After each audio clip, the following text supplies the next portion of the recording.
السلام عليكم واهلا وسهلا بيكم في فيديو جديد. النهارده هنتكلم عن المايك ده وهو هولي لاند لارك A1. انا بستخدم المايك ده بقالي شهرين، والنهارده هنقل لكم التجربه الكامله بتاعته. بالنسبه لتجربه الانبوكسنج فالمايك بيجي في العلبه دي، هنفتحها هنلاقي كارت الضمان وشويه كتيبات للمايك. بعد كده هنلاقي المايك، وبيجي كمان معاه 2 ديسكات عشان لو بتصور بره او في جو فيه هوا او كده يعني.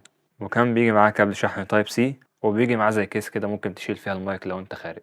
طيب خلينا بقى نمسك المايك ده حتة حتة ونفصصه ونشوف هل فعلا يستاهل ولا لا، خصوصا انه جايب سعر يعتبر ممتاز جدا. هقول لكم عليه كمان شوية. العلبة بتاعت المايك دي اول ما بتفتحها بتلاقي فيها 2 مايك ورسيفر تايب سي، ولكن في نسخة تانية كومبو بيجي فيها رسيفر زيادة بيبقى لايتنينج، عشان لو معاك ايفون قبل الجيل ال 15 فينفع تشغل المايك ده عليه. ولكن انا جبت نسخة التايب سي لاني مش محتاج رسيفر اللايتنينج فوفرت فلوسي. بالنسبة بقى لأهم حاجة في المايك وهي الصوت، فاللي انتوا سامعينه من أول الفيديو ده هو صوت المايك. أنا بصراحة شايف إنه مديني نتيجة مرضية جدا جدا، تستاهل إنك تنزل دلوقتي تحط لايك عشان نوصل الفيديو ده 100 لايك بعد إذنك كده بسرعة يعني. المايك ده جاي بمجموعة مميزات ممتازة، خليني أقول لكم عليها.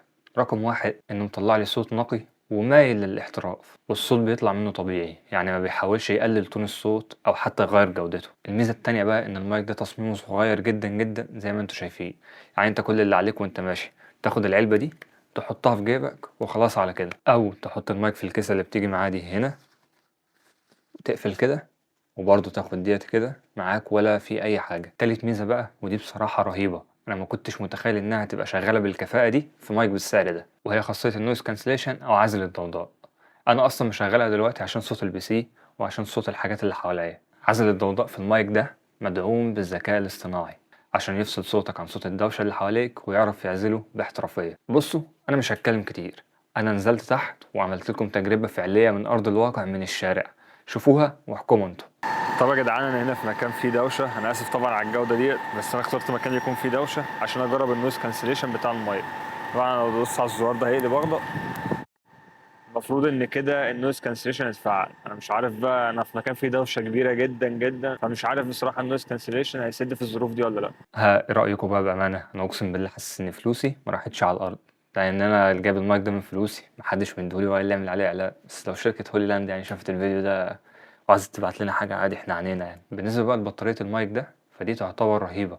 كل مايك من المايكين دول بيصور لمدة 6 ساعات، يعني انت لو بتستخدم مايك واحد زي كده ممكن تصور 6 ساعات وبعدين تصور 6 ساعات تانيين، يعني 12 ساعة بالمايك التاني متواصلين. كمان الكيس بتاعت المايك دي بتشتغل كباور بانك، فكل لما المايك يفصل انت هتحطه هنا ويشحن، وهتديك تصوير لمدة 54 ساعة. يعني انت تقريبا محتاج تشحنه مرة مثلا كل شهر. طريقة تشغيل المايك ده بقى سهلة جدا، انت كل اللي عليك بتفتح العلبة دي، بتطلع منها ريسيفر وبتطلع المايك، تقفلها تاني، تحط الريسيفر في الموبايل، والمايك كده مبروك عليك اشتغل بدون اي تعقيد وبكل سهولة. بالنسبة بقى للمدى بتاع المايك ده فالشركة بتقول انه بيوصل لحد 200 متر. احنا هننزل الشارع ونجربه ونشوف هل فعلا ده حقيقي ولا لا. دلوقتي احنا هنجرب المدى بتاع المايك، احنا دلوقتي بنبعد وبنشوف المدى بتاعه هيوصل لحد فين. هو المدى بتاعه الرسمي من الشركة حوالي 200 متر بالظبط، فاحنا هنشوف هل هو هيفضل زي ما هو 200 متر ولا هيفصل قبل كده ولا بعد كده. طبعا انا في الغالب لو اديت ظهري فالمفروض ان الصوت يشوش، يحصل تشويش، او ان الصوت يبوظ او المايك يفصل خالص، فبرضه هنشوف ايه اللي حصل هنا. انا كده كده مش سامع الفيديو ولكن هنشوفه بعد ما اصور. طبعا انا مشيت دلوقتي حوالي 100 متر او اكتر من 100 متر ولسه المايك مدي اشارة انه شغال، فهفضل مكمل في طريقي برضه. انا كده ماشي انا كده ماشي زي ما انا، واللي بيصور هناك وفي توك توك جاي من ورايا انا شايفه اهو. مش عارف بقى صوت التوك توك طلع كويس اصلا ولا لا. يا رب بس صوتي انا يكون طلع كويس. انا تقريبا انا دلوقتي لو لفيت كده، لا لسه سبحان الله لسه في اشاره، بس المفروض الاشاره تفصل يعني. مش عارف بقى لسه في اشاره ولا لا. انا كده يمكن اكتر من 200 متر بكتير يعني، فمش عارف. افضل افضل اه كده الاشاره فصلت لما لفيت. الف تاني كده، كده الاشاره فصلت لما لفيت هنا. الاشاره مش عارف اصلا انتوا شايفيني ولا لا. انا جاي عليكم دلوقتي بقى اشوف ايه الدنيا.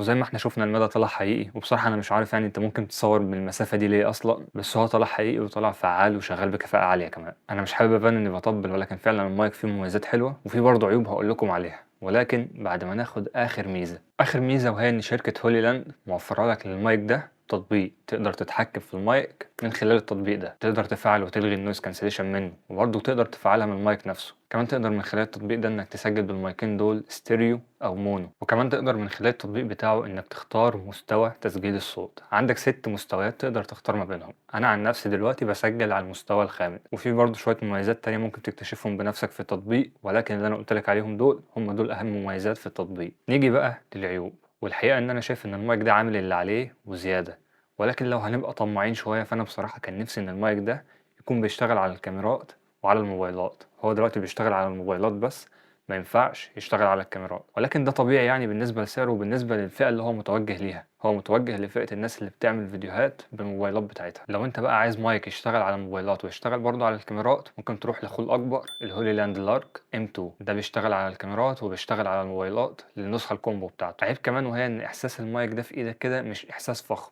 يعني خامته كلها جاية من البلاستيك، والغطا مثلا بتاع العلبة دي تحس ان هو بيتحرك في مكانه كده حاجة بسيطة، ولما تيجي تفتحه المايك نفسه برضو جاي كله من البلاستيك. ولكن ده هو احسن خامات موجودة في فئته السعرية ومن ضمن كل منافسينه. انت امتى هتحس ان دوت خامته رديئة؟ لما تقارنه بالحاجات الهاي اند والحاجات العالية.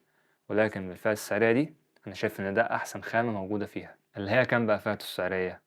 المايك ده انا جايبه من شهرين ب2700 جنيه، وانا بجهز الفيديو ده دخلت بصيت على سعره لقيت انه رخص ونازل عليه عروض، والمايك بقى ب2200 جنيه. انا جايبه اونلاين من موقع تقريبا اسمه زيزو ستور حاجه زي كده، مش فاكر بالظبط.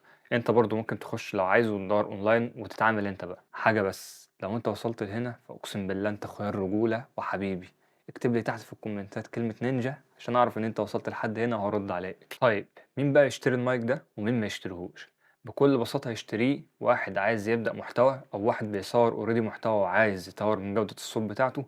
يشتري المايك ده هيكون مناسب جدا جدا جدا ليه، ومش هيحتاج يحدث لفترة طويلة جدا، ممكن ما يحتاجش يحدث أصلا. اللي ما يشتريهوش بقى واحد عايز نتيجة احترافية، يعني واحد مثلا بيسجل قرآن، واحد مثلا بيسجل شغل في استوديوهات، واحد مثلا عنده كاميرات وعنده معدات فمحتاج نتيجة احترافية أكتر ومحتاج حاجة تشتغل على الكاميرات، فده مش هيكون مناسب ليه. ولكن هو برضه عشان يجيب حاجة مناسبة ليه هيضطر يعلى كتير قوي بالسعر عشان يختار حاجة مناسبة ليه. وبس يا جماعة، كده خلصنا فيديو النهاردة. أتمنى الفيديو يكون عجبكم. لو عجبكم ما تنسوش تعملوا لايك وسبسكرايب، ونتقابل الفيديو الجاي.